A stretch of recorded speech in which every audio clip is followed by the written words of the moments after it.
This will be a presentation about our next expansion, Federations.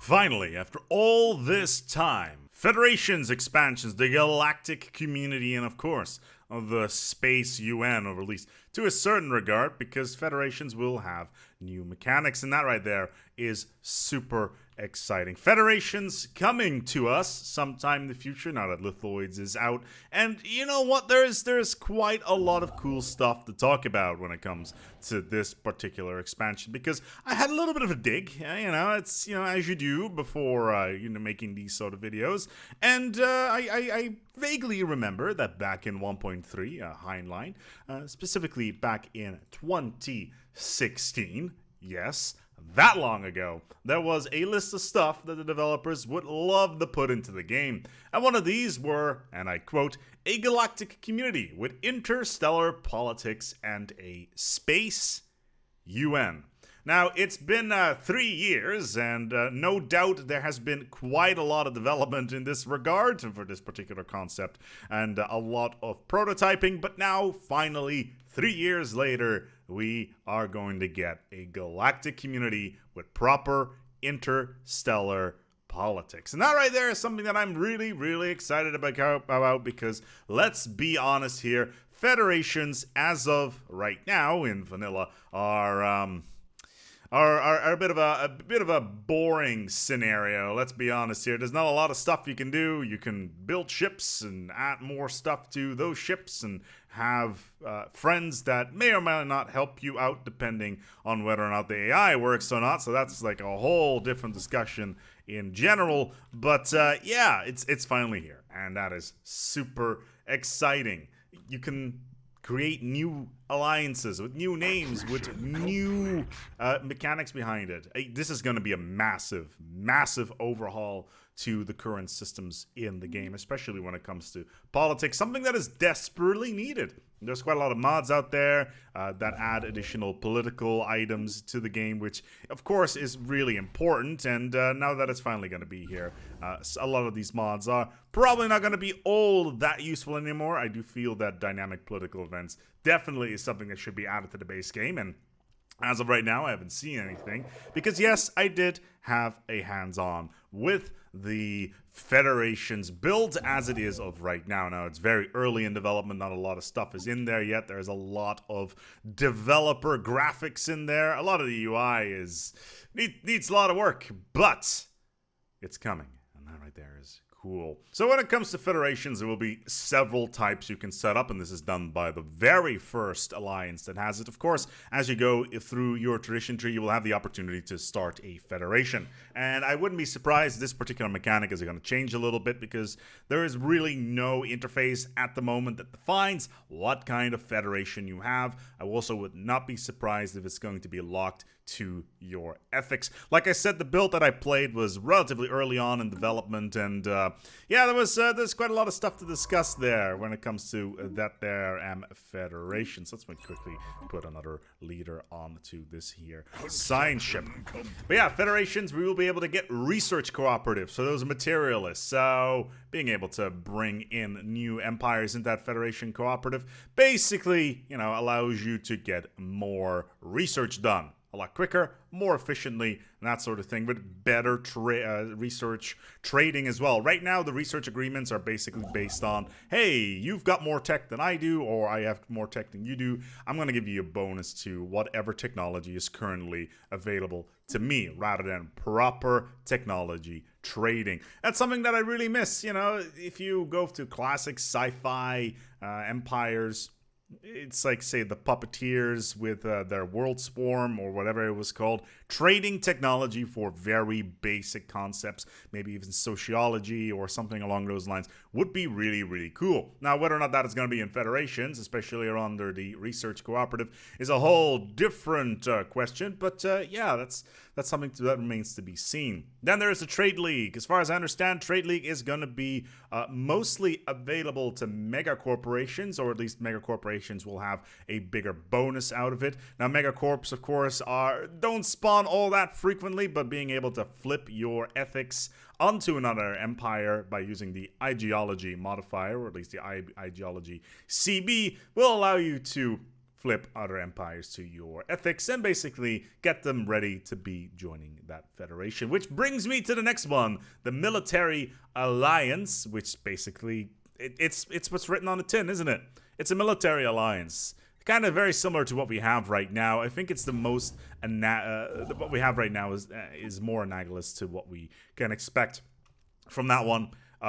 Fleet power, fleet capacity, naval capacity gets thrown into a giant pool, and fleets are built. The Galactic Union, and then finally the hegemony. The Galactic Union, a more your classic Federation approach from, say, your Star Trek, for the justice and progression of all species, and probably encompasses a lot more of the classic approaches that you would think of a federation. I think that one's going to be the more popular of the bunch, because bringing in multiple species from multiple nations with multiple ethics is going to be a lot more interesting. A lonely outpost. Well, we will take a look at that.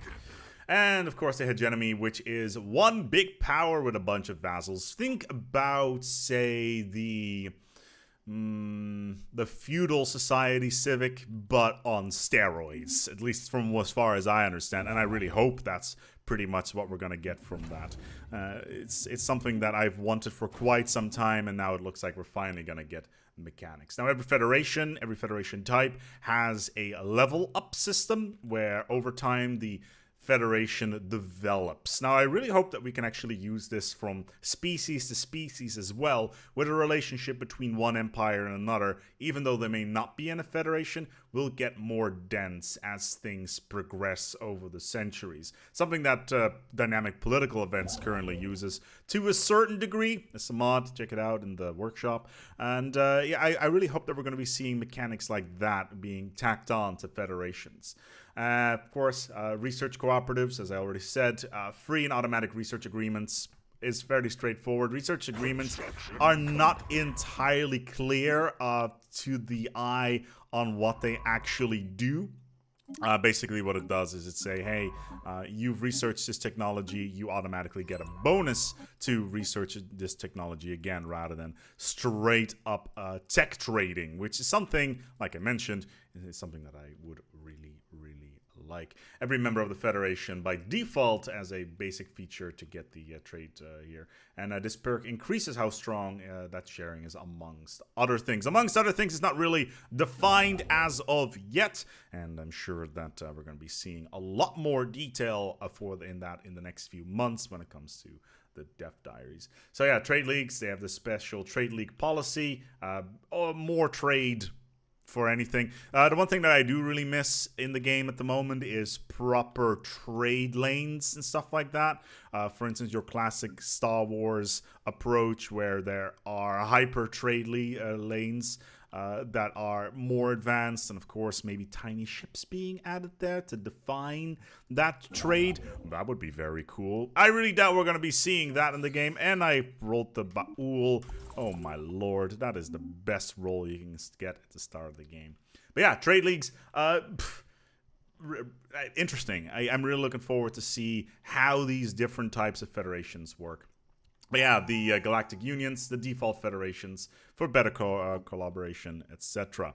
I'm playing as lithoids right now, so I would go for mineral consumption or mining station output right now. Yes, I'm going prosperity for my first one, because lithoids, they don't need that much territory. Look at that, I got 2 planets I can colonize straight away. The Martial Alliance, having a large fleet, but very powerful, so imagine a lot of battleships, titans, that sort of thing. And I mentioned the hegemony, a strong empire with a bunch of weaker empires, which are effectively its vassal. And also, apparently, the hegemony members, not the president, because we'll talk about that shortly, will get bonuses to resource production, which is rather cool. So what does this actually mean with the president as well as the member states? So how it's going to work is that a lot of the empires in a federation, as the federation will level up, will get a set of bonuses that align to that particular federation type, with, in most cases, the federation president as in the species that is the leader of the faction, will get themselves a bigger bonus. 2 bonuses, in fact. There is a couple of examples. I believe the hegemony will get 2 bonuses for Federation members and 1 for the leader, but that's a whole separate discussion that we'll get into once we know a little bit more about how that actually works. And the hegemony members will have more autonomy than vassals, which means they can expand. Again, think like the mechanics behind the horribly underdeveloped systems behind feudal societies. Because feudal societies, for me, and I've done a video about this in the past, needs some love, and I really think that we're going to go into a general direction that kind of fills that gap there. Even though, in general, when it comes to warfare and all that stuff, the feudal society really doesn't have the opportunity to expand all that much. Ooh, we got some ruins here. Let's get another science ship. But yeah, looking really cool here when it comes to Federation. Now, there is a system called Cohesion. Right now, Cohesion is in the game. It's down here. It's Empire Cohesion. It looks like there is going to be a malice to Cohesion. So whenever you have the more cohesion you have within the Empire or within the Federation, the faster you can unlock stuff. So Cohesion is going to become a mechanic that allows you to level up your Federation. And that right there is rather interesting, because Cohesion right now, it doesn't really do anything. It was a cool system that Martin Onward Wiz implemented, I believe, back in 1.3 or 2.3 or 2.2 or something along those lines, basically saying if you have a long snaking empire with a lot of hyperlanes that just go out in the middle, basically to simulate border mechanics, Cohesion would go down, and that's something that the devs have been working on. Let's take a quick look here what we got here in terms of stuff that we can colonize. I need minerals. This is a nice mineral world. Let's colonize this one. I need more alloys, and I need more consumer goods. But yeah, let's take a look at else what we got here. There's laws for how the president is elected, and we talked a little bit about the president early on. The way the president works is that every empire type can set up the type of elections the empire has available to itself. I'm about to sell off a bunch of food. That's probably not a good idea. Situation log. And basically saying, hey, these are the rules. Kind of think like Crusader Kings 2, how the mechanics work there, how the voting works. Is it seniority? Is it elective? That sort of thing. So expect a similar system to that when it comes to the systems that are available here. I need 200 minerals and energy to get another scientist here. But yeah, overall, it looks super, super strong. Apparently, there's going to be challenge laws as well when it comes to elective. So imagine having an empire that can challenge another empire when it comes to getting control of the leadership and have a duel. Yes, you can have a duel, including using mind bullets among psionic empires. Apparently, this was one of the things that was asked during the Q&A. And that right there is actually really cool. The more mechanics we have when it comes to finding out, getting more flexibility when it comes to getting new leadership within the empire is good. And it always keeps you on your toes, right? Nobody wants to be in a federation and not be the leader of said federation. What's the fun of that? Who doesn't want to be the leader of a federation? Because that's where you get the most bonuses from, and all these other Xenos need to bow to you. And ironically, there will not be a system of merging a federation to one empire. This is something that the developers have talked about in the past to a certain extent, and basically saying, hey, we may want to do this at some point, and that's fine by me. It's probably something we'll get in the future, or not at all. It's something we may be able to mod in, that sort of thing. But who knows? There's quite a lot of potential there, and I really hope that we're gonna see something like that in the future as well. Let's get this here station up and running.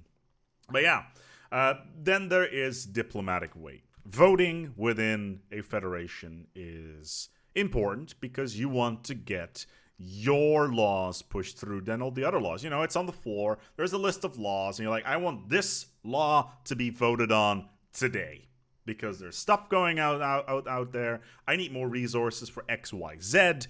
and I need this law done. What you can do is you can use a system called diplomatic weight. Now, diplomatic weight is based on your fleet, your science output, your general score. Basically, if we go to our situation log and we go to our victory conditions, it's probably going to be based on this score. The higher that score is, the more diplomatic weight you have because you are an important member of that community. In addition, I wouldn't be surprised actually if it's also going to be based on pops. The more pops you have, the more voting power you have. Imagine kind of like the American system where every single state votes and every single state gets a certain amount of votes based on their population, even though that's like a whole political discussion that I really don't want to go into. But yeah, basically your resource score and diplomatic weight will allow you to prioritize certain votes, but you can give favors or get favors from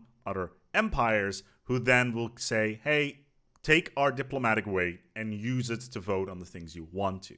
So you can get favors over time, which is a really cool mechanic because in a pinch you can be like, hey, I want this particular thing sorted out right now. I'm going to use all my diplomatic weight that I've been sitting on for 100 years. Boom, we got it. So that's the thing right there that I am really, really curious about because, of course, there's going to be a whole bunch of Federation-style decisions and they're going to be like, yeah, we want to make sure that we can research natives or primitive species better. And you're like, nah, man, I just want to get more minerals, especially if you're lithoids. Let's put it that way. And it's like, screw this thing, I want this thing. In 5 years, we can vote on the other thing. So that's the one thing with diplomatic weight. And balancing that stuff is obviously going to be really, really important. But it's not a mana-based system.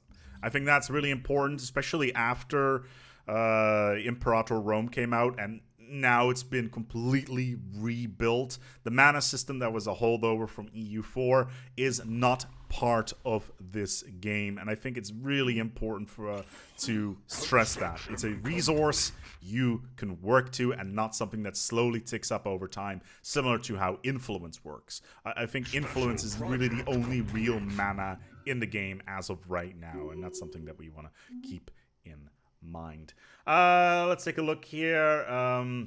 Then there's the favors, as I already talked about, so that's something that is interesting. Envoys, remember embassies back in 1.1 and 1.0? 0.0 embassy proposed. Oh boy, they're back. We got envoys. So envoys are diplomats. Diplomats you send out to other empires or to the galactic community itself and be like, yo, I'm here to improve our standing. The collection. I would like, what am I? Yeah, science in the long term, especially social science is really good. So yeah, getting those envoys out early on to empires that you like to improve relationships is obviously really important, just to make sure that you have a good standing within the galactic community at large. So that's really cool. And apparently you can have more. There's more mechanics behind them, and I really hope that we're going to see cool things there. But yeah, to a certain extent, they're back in terms of embassies and all that stuff. It's been years since we've had embassies. And that right there is pretty cool. Prosperity, building, upkeep, no. I would like to be able to get the bonus to food mineral consumption reduced, because minerals is obviously really important for lithoids. Okay. Then it's time for something that a lot of people have been waiting for quite some time, and that is the readdressing of the Civics system. Now, the Civics system by itself is really cool. Don't get me wrong, I love the Civics. Being able to personalize your empire and adding 3 different Civics to your empire is incredibly awesome, and being able to specialize and that sort of thing. We always liked how the Civic system added a lot of customization to your empire. And Origins allows us to build upon that system and to make further use of what we believed was untapped potential. Origins allows you to pick a background story for your empire. Yeah, being able to set a core facet of your society that is separate from Civics is something that I've been wanting for quite some time, and there's been a little bit of playing around with it with mods, allowing you to pick more Civics. I think that one was pretty important to get the road paved towards this Origins system. But yeah, Origins by themselves have a lot of cool mechanics behind them. There is a lot of really cool Origins that they're working on. Now, I've talked to the devs about this, and they were like, you know what? We currently have 12 Origins. Let's make it 16. And initially, from what I understand, the team was saying, you know, we don't want to overdo it. We don't want to add too many Origins at the get-go because it may cause problems for in the future. But apparently the team has now said, screw it, we're going to add as much as we can. So 16 is apparently the number that they're happy with at the moment. And with Origins, similar to, say, the various other systems like Civics, of course, allows for a lot of expansion in the future. Because let's say, hey, we have an expansion in the future at some point, and I want to add Origins for this particular expansion. They can just tack that on. So again, this is a very flexible system that allows for a lot of really, really useful future-proofing of the game. My God, we've got a lot of planets here, and as lithoids, that is awesome. So, what are the options that we have? Shattered world. Start off on a shattered ring world. You start off on one segment that works. There is 2 segments that are broken. You can rebuild them later, and a 4th segment that is completely destroyed. Now, obviously, you're thinking by yourself, ring worlds do not generate mines or minerals, because who's gonna, you know, we're in space. We're effectively on a giant spaceship encircling a star. Poking holes inside of it is probably not the best of ideas, but it looks like the 4th shattered part of the ring world is actually going to be generating minerals for you to mine. And on top of that, the ring world itself is going to have a unique building, which is a arcane generator or something along those lines, which generates rare resources for you. Basically, you've been dumped on a ring world by some sort of alien species or a primitive species that eventually evolved into your species, has slowly over time developed into a spacefaring empire that has been given the resources to expand. Now, on paper, this is incredibly powerful. You can put so many pops on a ring world. It's completely insane. Food, energy, science. Ring worlds are so powerful. Your only holdback here is going to be those minerals. Now, I would not expect lithoids to be able to start on this sort of world because it doesn't really make any sense. So yeah, that's something we want to keep in mind. Void Dwellers. My God, so many people have asked for Void Dwellers. What are Void Dwellers? Your planet is dead. It's dead in the water. It's gone. You can't go there. Your species now lives on habitats. This is going to be semi-hard mode, because habitats have serious problems when it comes to growing. At least growing pops on it and making sure that you have enough habitation on those habitats. I really hope that Void Dwellers are going to have unique buildings that really, really allow you to, you know, be able to survive on them. But yeah, you will start off with being able to build habitats, and at a lower cost, I would hope, because getting those alloys, 5,000 alloys for a habitat, that's pretty harsh.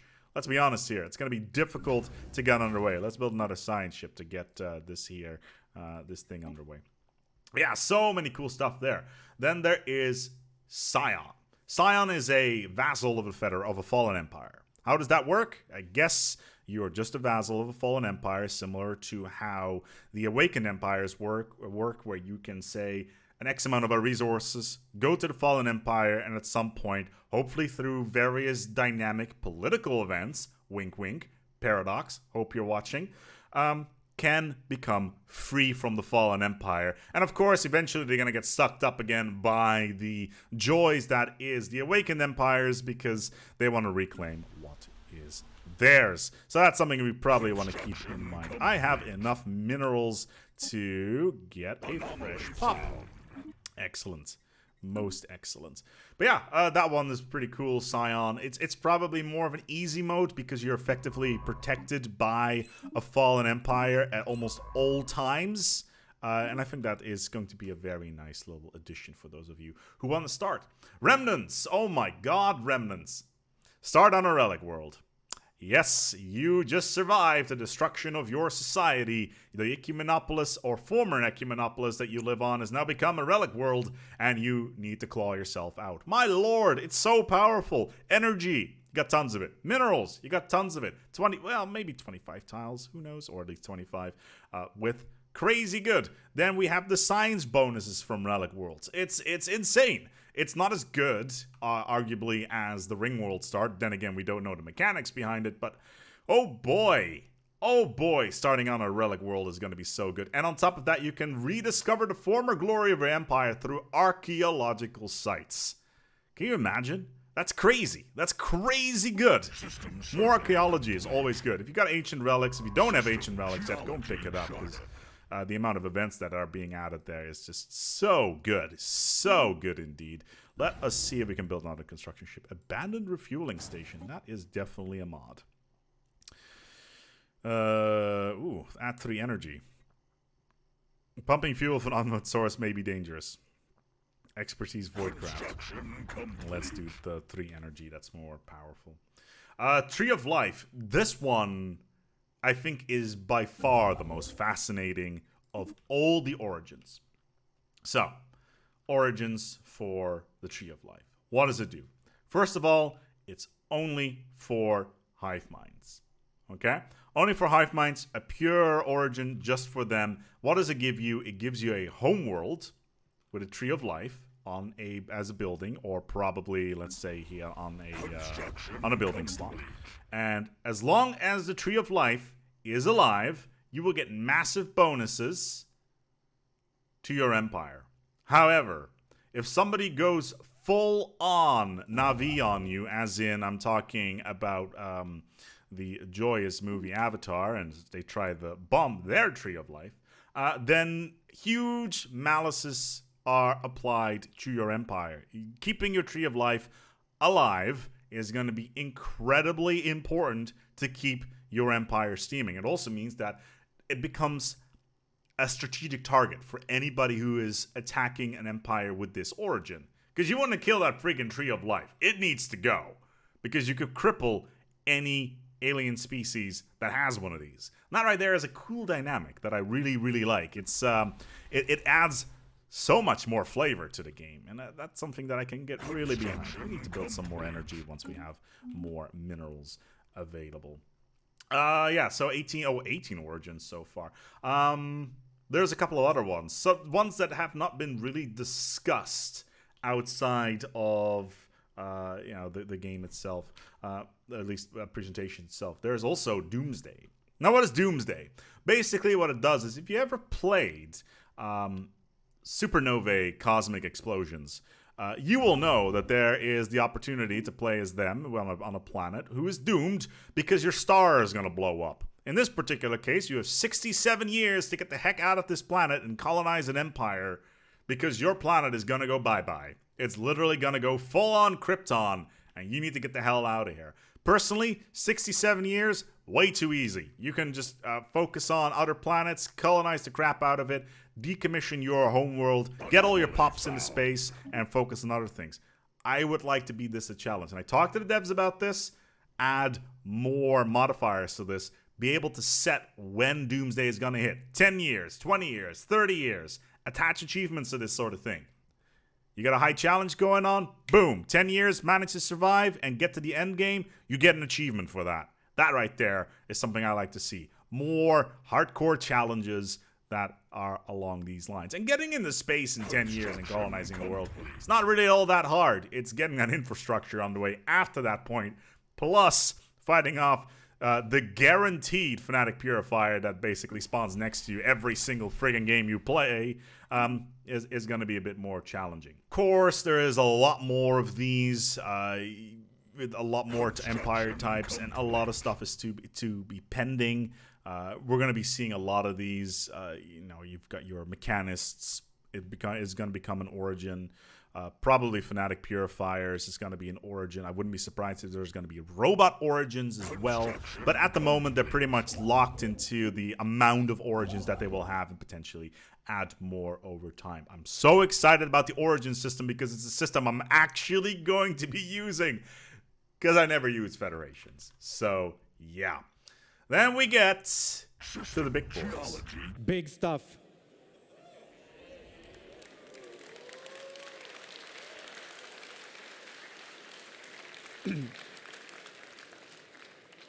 Let me take a guess.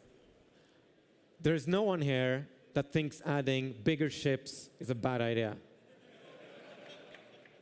In fact, I think adding bigger and more badass ships is always a good idea. Who doesn't love big ships, right? Like, big ships are awesome. It's, you can never have enough big ships. And that gets us to the Juggernaut. Oh yes, it is actually called the Juggernaut. Now, the Juggernaut is, as the devs have described it, as a mobile starbase. Now, in the build that I played, they only had 3 versions of it in at the moment. They had the humanoid one, I think they had the mammalian one, the reptilian one. It was either mammalian or the humanoid one. I'm not 100% sure. As well as one of the fungoid ones, and they all look so good. Although they do seem to be slightly inspired by your classic Star Wars style giant ships. So that's something that you want to keep in the back of your head when watching all of these. And they're basically mobile star bases, right? So think Death Star, although a little bit crazier. Now, what do they have? They are slow. They are mobile construction yards. So yes, they will have fleet yards on them. And, well, let's put it this way. They also have several XL cannons on them. And they are turrets, so that means they can rotate. So unlike battleships, which need to turn their entire hull because they're spiral mount guns, they can just blast XL weapons all day long. Now, the thing with that is that it really, really, really reminds me of the pre-XL weapon era, where battleships and also destroyers could mount tachyon beams. And back then, of course, that was hilariously powerful. Got nerfed into the ground at some point. It was a sad day for everybody involved, but there's not much we can do about that. Let's see if we can get some colonization going on here. I'm a little bit low on influence at the moment, which is unfortunate. But yeah, the problem that I have with the Juggernaut is that it needs a little bit more. Now, the devs have talked about how they want to add an aura system to them. Auras right now are also on Titans. They want to build unique auras that only work on Juggernauts, which is something that I think is rather cool, but they need to have more impact.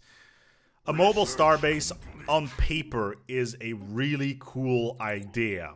However, what is stopping me from just rushing an enemy line, grabbing one of their starbases, and fixing my fleet there? And that's one of the big weaknesses when it comes to these huge ships. They become strategic targets as well. But it's always cheaper to build more ships and use existing infrastructure to do the thing what the really big ship would do. Now, frontline construction of ships, I totally understand that they would want to do that. It makes more sense. Why on earth did I just go for that? I don't want to go for that. I want to go from pop growth speed. I'm playing as lithoids. We don't get a lot of pop growth speed already. We need to crank that up. Currently, we got rookie numbers. Yeah, when it comes to Juggernauts, right now, whilst a cool concept, being able to build ships on the front line, being able to reinforce your ships, without a proper supply system, I don't see Juggernauts be all that effective. They kind of are pushed into the category of Colossi. Now, Colossi have a very unique system behind them. I never use them to crack planets because Pops is winning the game. Why would you want to kill all these Pops? Unless, of course, you're Fnatic Purifier and you get points for murdering everybody. But you can use a Colossus as a humongous planet cracker to get more resources. And considering I'm playing as Lithoids, that makes perfect sense. However, a mobile starbase that has features on it that are already individually available in other places that you can get as an empire, I don't really see it. Aside from it being cool, I don't really see it being all that useful. Now, I also talked to the devs about locking the Juggernauts behind the Ascension system. Right now, I don't think that the Juggernauts should be locked behind Ascension perks, which basically means that it could become a researchable technology. If you're going to get the expansion, you'll be able to research the Juggernaut. Now, what does that mean? It means that the Colossus shipyard is going to turn into a colossal shipyard instead, and you can just build your Juggernauts there. And yes, multiple Juggernauts. And that's a cool idea. I don't really like the idea of having stuff locked behind Ascension perks. I think it's really important to keep the game relatively open, especially considering we only have 8 slots. And a Juggernaut really doesn't fit under the idea of something that you would want to lock behind an Ascension perk, because an Ascension perk is something that defines your empire. A really big ship that is an effectively a giant strategic target that may or may not have a 2-meter wide exhaust port is something that, well, let's be honest here, is really worth your while. But yeah, depending on how much it costs, if it costs like the same cost of a Citadel or even more, like habitat levels of cost, I'd rather build more battleships and just rush to the front line and get a station under control to fix my ships. I'm really, really dubious about this, and without a proper logistics system in the game, similar to how Hearts of Iron does it, I don't think it's gonna be all that practical. Then there is the one mega construct that I am super hyped about, and that is the Mega Shipyard. What is the Mega Shipyard? Well, as the name already implies, it is a big yard that builds ships. Think about, your Ringworld construction yard. I've asked about shipyards in the past as well. Mega shipyards would be really cool, especially when you have over 20 shipyards with a ship research build bonus attached to it. It becomes really good, and as far as I understand, it's not going to be part of Galactic Wonders, which means it will be part of the research tree. That's cool stuff. Mega shipyard in combination with the Strategic Command Center. My lord, that would be so good if you're a hegemony empire playing in a federation. That's the kind of thing that you want. That's the good stuff right there. Let's do, can I do a little bit more colonization here? Continental world? No, let's scrap this one, shall we? Taus Sedi Secundus. That's the one. But yeah, mega constructs, we're going to get more of them. I really like the fact that they're adding more and more mega structures slowly over time. Whether or not it's going to be locked behind the expansion, which I do think it's going to be, it's going to be a thing. So, but yeah, there were some Q&A questions as well. Phenotypes, getting different traits, similar to how Lithoids works, is not something that they're currently planning, which is a little bit unfortunate. Lubricator. And yeah, there's quite a lot of stuff to talk about there. Then the Galactic Community unites space empires. It's kind of like the Space UN that we talked about at the start of the video. And that is pretty much it when it comes to federations. It's a very, very exciting expansion. I've played a little bit of it, like a smidgen of it during PDXCon. And from what I've seen so far, it does seem to be a very, very solidly well thought out thing. But one thing, the diplomatic expansion, federations, is not going to have a spy system. I know. People are going to be super upset about this. What is this? No spy system in my game?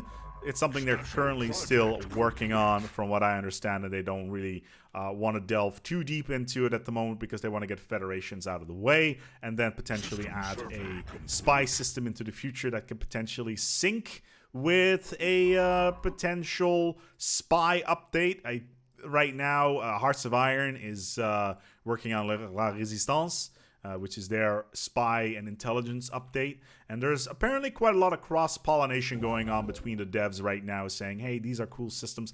Could I try some of yours, please? So there's some of that going on, and it's kind of cool to see that good ideas are being spread. Let's just hope that we don't just run into another Rome Imperator situations where too many ideas are being cross-pollinated and we basically get EU4 in Rome, which would be somewhat unfortunate. I should probably build... there's the generator district. But yeah, a lot of cool stuff for federations on the horizon. And that brings us all the way back to the start of the video where I talked about 1.2 Heinlein and them wanting to add new stuff regarding the Space UN and the Galactic Community. And this was 3 years ago. So what have we had since then? And I'm just going off the list here. Ship appearances that differs for each empire. I guess, with the color. More story events. Absolutely. Ancient relics and distant stars added more story events and reactive narratives. That's in. potential empire customization to build completely and the ability to build competitive tall empires. It's in there. Origins, civics, tick that box off. Deeper federations, tick that box off with federations. The ability to set rights and obligations for particular species in your empires. Yes, it got added in Utopia with the right system. Ah, there it is. It's so good. Ah, there's Wayne the Rock Johnson. That's my empire name. Factions that are proper interest groups with specific likes and dislikes, and the potential to benefit an empire instead of just being rebels, did get added. I'm not a fan of the system right now. The factions, they need some loving. Let's be honest here. I don't think anybody really uses factions in any way, shape, or form except for just another way of getting more influence. So yeah, factions, they need a little bit of love. Maybe we can get some factions in the political federation system or something like that. What else did I have here? Global food. Yes, it is here. So that's good. Super weapons and planet killers. Came in Apocalypse. The ability to build space habitats and ring worlds. It's there. There's now going to be an origin attached to it as well. More interesting mechanics for pre-FTL civilizations. Currently still missing. So that is still on the list for the future. Really looking forward to that. I hope it's going to be tied into a potential spy update or an intelligence update. Maybe a research update or something like that. That would be a good way of doing that. The Galactic Community with interstellar politics and the Space UN Federations again. Buildable Dreadnoughts and Titans. Dreadnoughts are not really in the game. Although Juggernaut, Dreadnought, I guess, and Titans. Well, Titans are in the game, so that one right there is good. Yeah, this is back from 2016, this list, so just to give a little bit of perspective on that. This video has gone on for 42 minutes, just talking about the new expansion. It is so good that we finally have a large expansion on the horizon. We haven't had one since Megacorp, and it just makes me so happy on the inside to see that good stuff is still happening with Stellaris, and we got so much to look forward to. I hope you enjoyed this video. It's been a long one. If you managed to watch it all the way to the end, you are a real hero because you keep bread on my table. And if you're not, if you've watched all the way up here and you're like, wow, there's a lot of cool information going on, skip the video and subscribe, the channel. There's more stuff about Federations coming up, and we're going to be talking also a little bit about the expansion, in the near future. We don't know when it comes out yet. Federations, it's on its way. It's very exciting. Until next time, take good care of yourselves, and as always, build those Federations, crush the Xenos.